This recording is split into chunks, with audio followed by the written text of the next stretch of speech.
Atin po mahugin ng kasada namin. Buksan ang aming puso, puro ano mahalaga sa bawat pagkukulo, lahat ay makayakap.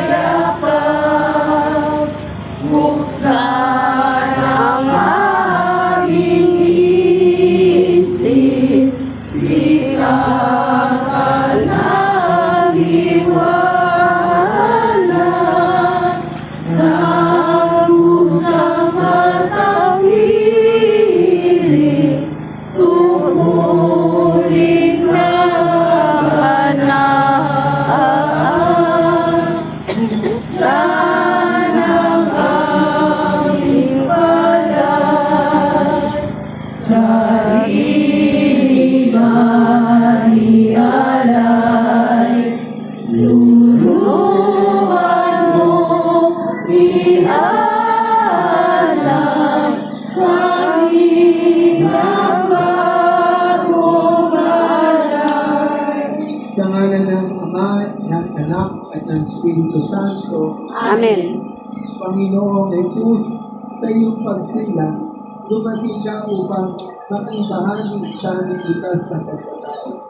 Sa iyong pagpapakasakit at kamatayan, nakibahagi ka sa aming mga sakit at pagkalit. Sa pamamagitan ng aming pagbibilang, sa mga pagdurusan, binatamo para sa aming kaligtasan, naway makibahagi kami sa iyong pagwawagi sa kasalanan at sa iyong buhay ng pagtatalaga sa Diyos at sa kapwa. Naway makihati rin kami sa luwalhati ng iyong bulipas sa buhay, kung saan ikaw ay nabubuhay ng hari, magpa sa walang hanggan. Amen.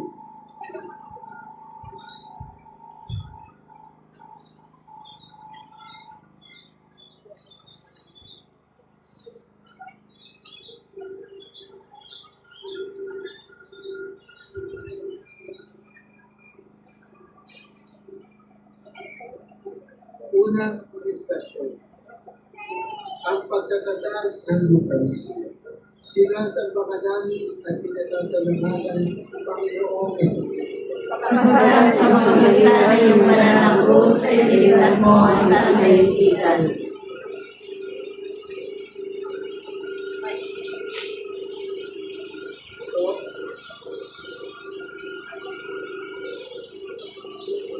Panginoon, at ibinibigay ko sa iyo ang Panginoong Jesus, o balik siya ipagkanulot ay lumabot ng iyo.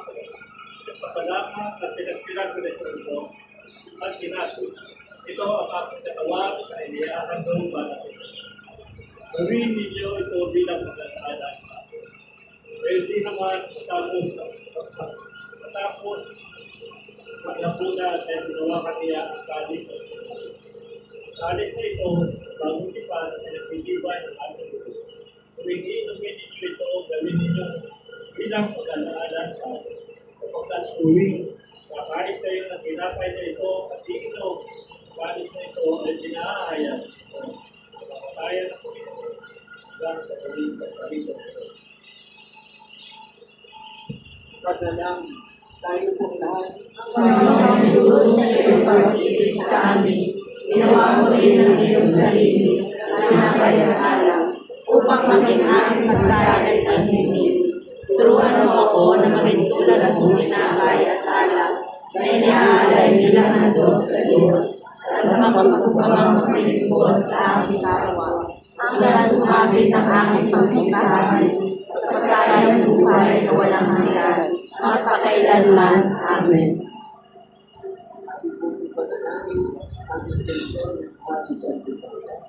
Ipanalangin po natin ngayon ang ito upang ang kapayapaan ay magmali at magkaroon ng pagkakasundo ang mga bansa. Atin po ipanalangin ang pinakataan ng Diyos sa ito, sila Ginoong Siti at Ginang Ana Bagyo Pemina. Ang namin sumasalangin ka sa pahinang anak ko. Apa sa amin ang kahalian mo. Sugin ang Lord mo ito sa lupa para ng Bigyan mo kami ngayon ng aming kakanin sa araw-araw. Patawarin mo kami sa aming mga sala, para ng pagpapatawad namin sa nagkakasala sa amin. At huwag mo kaming ipahintulot sa tukso, at iadyan mo kami sa lahat ng masama. Amen. Ang Panginoong Maria na pupuno ka ng grasya, ang Panginoong Diyos ay sumasayo. Bukod kang pinagpala sa babae lahat, at pinagpala naman ang iyong anak na si Jesus. Santa Maria na ng Diyos, panalangin mo kaming makasalanan, ngayon at kung kami mamamatay. Amen. Buwan isa ang mga anak at sa Espiritu Santo. Kapalanan sa unang-una, ngayon, kailanman magpasawalan. Amen. Ito ay mapaspasan natin ang pamilya.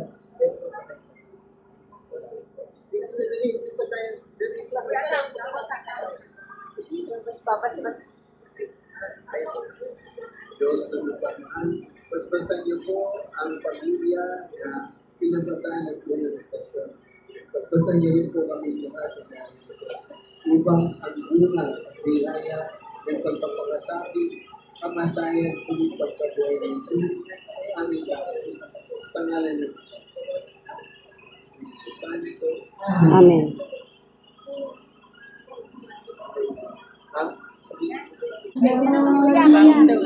Eh, Marcy.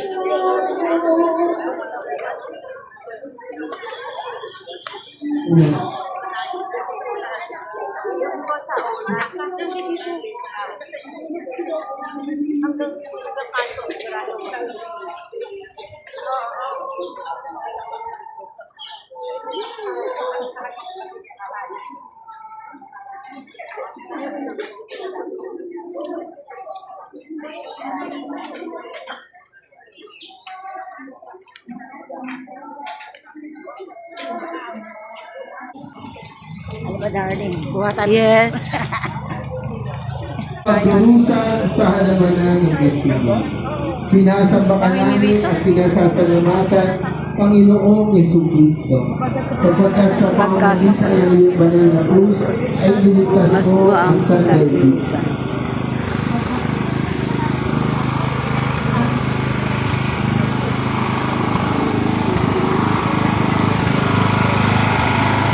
Ang mabuting balita ng Panginoon ayon kay San Lucas. Gaya ng kanyang kinaugalian, umalis si Jesus at nagtungo sa bundok ng mga olibo at sumama ang mga alagad. Pagdating doon, sinabi niya sa kanila, "Manalangin kayo na hindi kayo madaig ng tukso." Lumayo siya sa kanila ng may isang tukol ng bato, sa kalumuhod at nanalangin. "Ama," wika niya, "kung maaari ilayo mo sa akin ang halis na ito, gayunmay huwag ang kalooban ko ang masunod, kundi ang kalooban mo." Tumindig siya sa pagkapanalangin at lumapit sa kanyang mga alagad. Naramtan niyang natutulog ang mga nito dahil sa tindi ng dalamhati. "Bakit kayo natutulog?" tanong niya. "Bumangon kayo at manalangin upang hindi kayo madaig ng tukso." Panalangin tayo pong lahat. Magkadaog ang palad sa panalangin sa pagsisikap na makaipon ng lakas upang gawin ang kalooban ng Ama habang ikaw ay naghihirap sa Gethsemane. Ang mga inanayahan mong magbantay ay manalangin kasama mo noong gabi iyon ay tila walang pakialam. Ako man ay tila walang pakialam. Inaalala lamang ang aking mga sariling problema. Ako'y tila walang pakialam sa mga nagdurusa sa kanilang pangungulila at kanilang mga pangamba, kanilang mga kailangan. Panginoon, patawarin mo ako sa aking pagiging makasarili at bigyan ako ng pusong mapagmahal tulad ng puso mo upang magagtanan ko ang kalooban ng Ama kahit na ibinilubhang masakit sapagkat sa pagtupad lamang ng kanyang kalooban, matatagpuan ang kapayapaan. Amen. At ibang ipanalangin ang intensyon ng mahal na Santipapa. Ipanalangin po natin ngayon ang mga kababayan natin na nagtatrabaho sa ibang bansa, lalo na sa mga nasa Middle East. upang sila ay maging ligtas sa gitna ng digmaan at karahasan. At itong panalangin din ang pinapatan ng ikalawang istasyon, si Ginoong Ray at Ginang Lisa Villamor at ang pamilya. Ama namin, sumasalangit ka, sambahin ng Aleho, mapasa amin ang kaharian mo, sundin ang loob mo dito sa lupa para ng sa langit.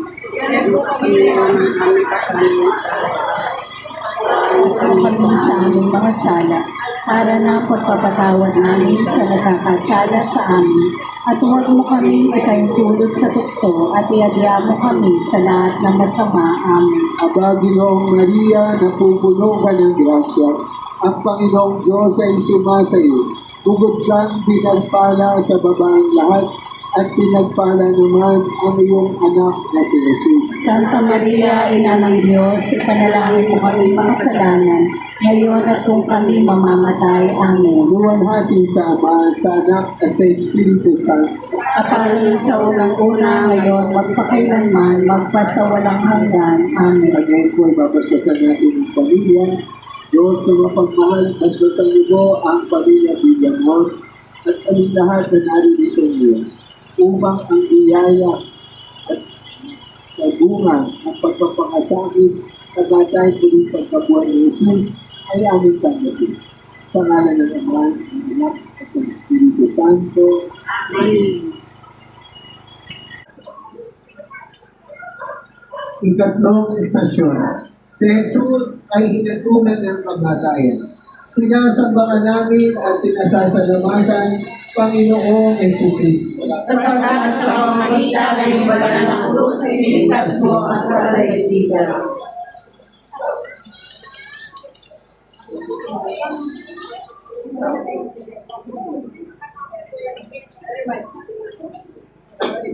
Ang sarili at lugar.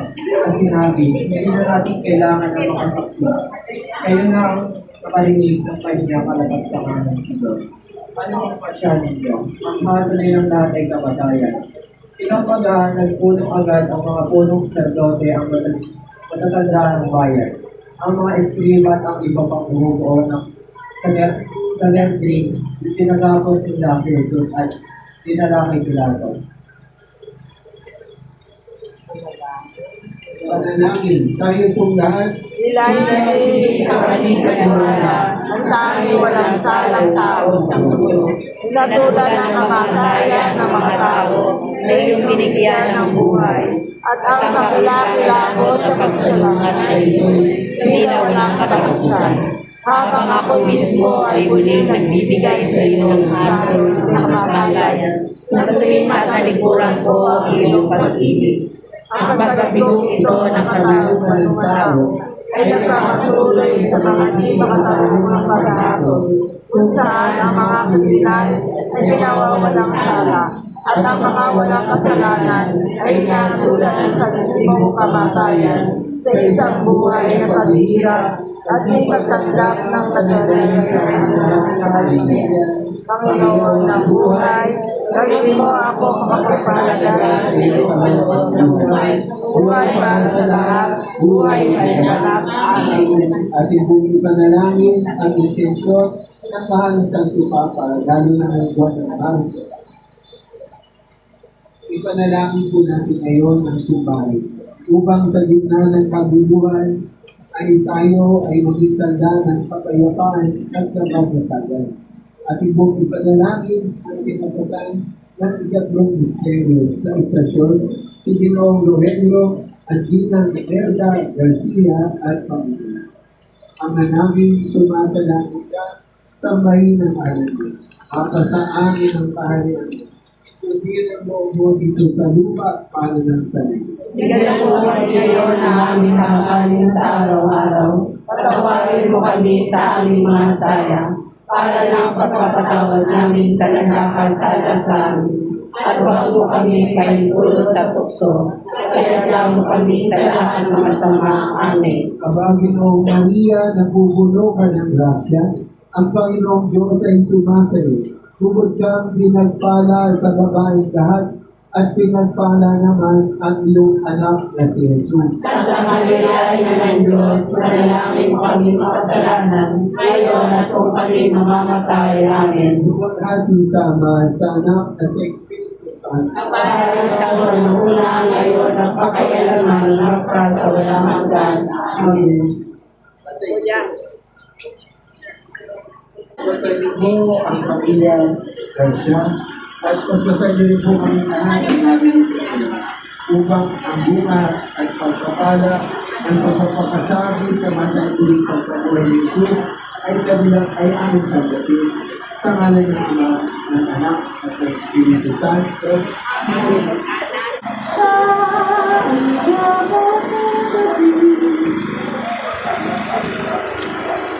Ika-apat na istasyon, ang paghampas at pagpuputol ng coronavirus. Sinasamba namin at sinasasalamat Panginoong Jesucristo. Kapagkat sa pamamagitan ng wala na po sa iniligtas mo ang sandaigdigan. Sa kasalanan, Tinuturo kanila ng coronavirus sa malapit na pagkutya sa taguling hari na kalapadapat sa iyo. Subalit hindi na kailanman inatili para sa iyong sarili. Panginoong Jesus, ang mga kapal na bumulupit na naghirap sa iyo ay aking din. Dahil kumaan ay buwas sa iyo, hindi kayo ang mga nagpahirap sa iyo. At patuloy ito ang ginagawa at kapag nagiging palupit sa aking kapwa o inilalagay sila sa kanya. Awa-awa ako, mahal kong Jesus. Awa-awa ako. Amen. At po ipanalangin ang inspeksyon ng ating pagtutapa. At ipanalangin po natin ang ating sipan upang tayo lalo pa magkaisa sa ating paghahanda sa pagdiriwang ng mga araw. Ama namin, sumasalangit ka sa pahin ng alam mo. Mapasaanin ang kaharian mo. Sundin ang loob mo dito sa lupa para ng salang. Bigyan mo po kami ngayon ng aming kakanin sa araw-araw. At tawarin mo kami sa aming mga sala. Para ng pagpapatawad namin sa nagkakasala sa amin. At huwag mo kami ipahintulog sa tukso. At iadya mo kami sa lahat ng masama. Amen. Aba, Ginoong Maria, napupuno ka ng grasya. Ang Panginoong Diyos ay sumasa iyo. Bukod kang pinagpala sa babaeng lahat, at pinagpala naman ang iyong anak na si Jesus. Santa Maria, Ina ng Diyos, ipanalangin mo kami makasalanan, ngayon at kung kami mamamatay. Amen. Luwalhati sa Ama, sa Anak, at sa Espiritu Santo. Para sa una, ngayon at pagpakailanman, magpaso ng hanggan. Amen. Paspasan natin ang pamilya. Panginoon, naway paspasan mo ang pamilyang tinutupay ng istasyon nito. Pati na rin kami lahat na sumasama sa daan upang ang bunga, ang pagpapala, ang pagpapakasami, ang pagpapalay ng pagkakuha ni Jesus ay aming kapatid. Sa ngalan ng Ama, ng Anak, at ng Espiritu Santo. Amen. Sinasamba ka namin at sinasasalamatan, Panginoong Jesucristo. Sapagkat sa pamamagitan ng iyong banal na krus ay iniligtas mo ang sandaigdigan. Ang mabuting balita ng Panginoon ay karuan. Kaya't si Jesus ay ibigay sa kanila na Pilato upang ipako sa krus. Inuhang nga nila si Jesus at lumabas siya na pasanang kanyang krus. Patungo sa lugar na kung tawagin, dako ng puno, Golgota sa wikang Hebreo. Manalangin tayo pong lahat. Panginoong Jesus, ang panagkita na kaawin ay pinabuhat sa iyo ay napakabigat, sapagkat kasama nito ang bigat ng mga kasalanan ng buong sangkatauhan. Nakikita ko sa iyo ang di mabilang ng mga taong hirap ay hirap sa bigat ng mga krus ng mga kaluhan at kanilang kasanin. Ang mga krus ng mga pagkulang at kapintasan ng ibang tao. O Panginoon, ipagkaloob mo sa amin ang biyayang kailanman hindi magbigay ng mga kasanin sa kapwa, dahil sa aking mga kapulakan, at pasanin lagi ng may lakas ng loob ang puso ng aming araw-araw na tungkulin bilang pag-iisa sa iyo. Amen. At kung sumasalangit ka sa pahin ng alam mo, mapasa amin ang kaharian mo. Sundin ang loob mo dito sa lupa para ng sarap. Bigyan mo kami ngayon ng aming kakanin sa araw-araw, at tawarin mo kami sa aming mga sala, para ng pagpapatawad namin sa nagkakasala sa amin. At huwag mo kami maitulog sa puso, at kaya kami sa lahat ng masama. Amen. Ipagpapaspasan ng pamilya, ang Diyos na mapagmahal, paspasan niyo po ang pamilya Silvestre at kinapatan ng istasyon nito at pinagdadasal din po namin ang bawat isa sumama at nakiisa sa daan ng Diyos upang ang biyaya ng pagpapakasakit, kamatayan ko yung pagkabuhay ni Jesus ay aming tanggapin sa ngalan ng Ama, ng Anak, at ng Espiritu Santo. Amen. Nanalo, iyon ay higit pa sa iyong makakaya. Ang bigat ng krus sa iyong mga balikat, ang bigat ng mga pag-aalipistang itinupon sa iyo, nagkakagulong mga tao, ay pabagsak sa iyo sa lupa. Panginoon, kapag nangyari ito, huwag mong hayaang tuluyang akong malugmok sa alak ko ng pagkapahiya at pagkatalo dahil sa pagkasira ng loob at kakulangan ng pananampalataya. At kapag nadarapa ang aking mga kapatid, pagkalupan mo ako ng pusong mahabagi upang hindi na ako kakabigat pa sa kanilang pasanin. At ipanalangin ang intensyon ng mahal na Santo Papa. Ipanalangin po natin ang ating ginagawang paglilingkod sa Diyos upang ang hanapin natin ay hindi ang papuli ng tao, kundi ang pagtingin ng Diyos. At ipanalangin ang tinapatan ng kita-aning ng stasyon, sina Ginoong Dennis at Ginang Rosalie Esplor. Ama namin, sumasalangit ka, sambahin ang alam mo. Mapasa amin ang kaharian mo, sundin ang loob mo dito sa lupa para ng salamat. Bigyan mo po kami ngayon ng aming kakanin sa araw-araw, at patawarin mo kami sa aming mga sala, para ng pagpapatawad namin sa nagkakasala sa amin. At huwag mo kami maitulog sa puso, at iyan mo kami sa lahat ng masama. Amen. Diyos na mapagmahal, mas